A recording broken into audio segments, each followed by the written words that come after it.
സർദാർ വല്ലഭായ് പട്ടേൽ.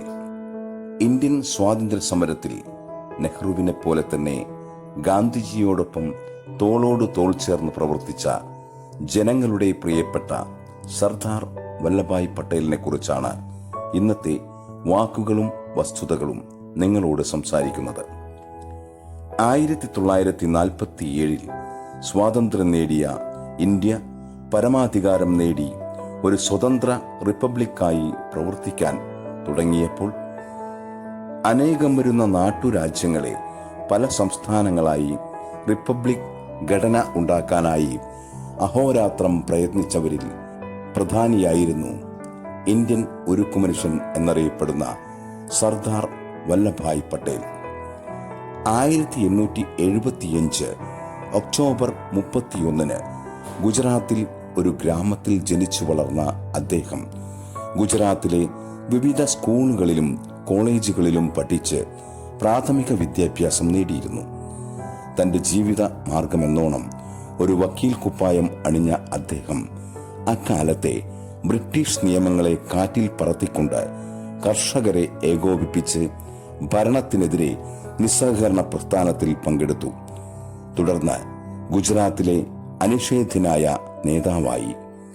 സ്വതന്ത്രമായ ഇന്ത്യയിലെ 565 വരുന്ന നാട്ടുരാജ്യങ്ങളെ ചേർത്ത് സംസ്ഥാനങ്ങൾ ഉണ്ടാക്കുക എന്നതായിരുന്നു അദ്ദേഹത്തിന്റെ പ്രധാന ജോലി. അതിനായി അശ്രാന്ത പരിശ്രമവും അദ്ദേഹം നടത്തി.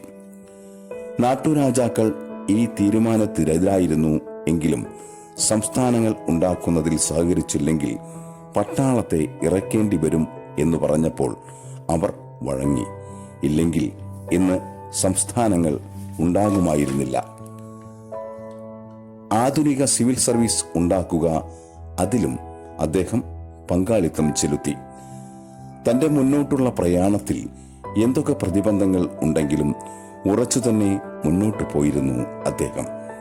ഈ കാരണങ്ങൾ കൊണ്ടൊക്കെയാണ് ഇദ്ദേഹത്തെ ഇന്ത്യയുടെ ഉരുക്കുമനുഷ്യൻ എന്നും ഇന്ത്യൻ സിവിൽ സർവീസിന്റെ പിതാവ് എന്നും അറിയപ്പെടുന്നത്.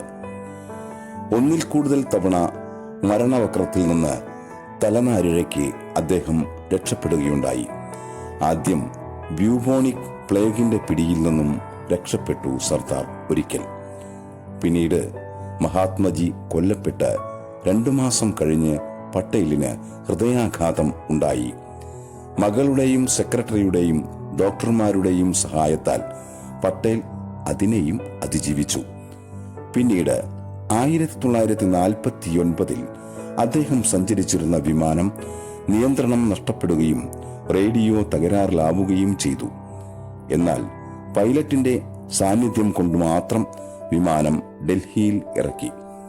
അവസാനം 1950 ഇന്ത്യ റിപ്പബ്ലിക്കായി കഷ്ടിച്ച് 1 വർഷം തികയുന്നതിന് മുൻപ് ഡിസംബർ 15 അദ്ദേഹം വീരചരമം പ്രാപിച്ചു.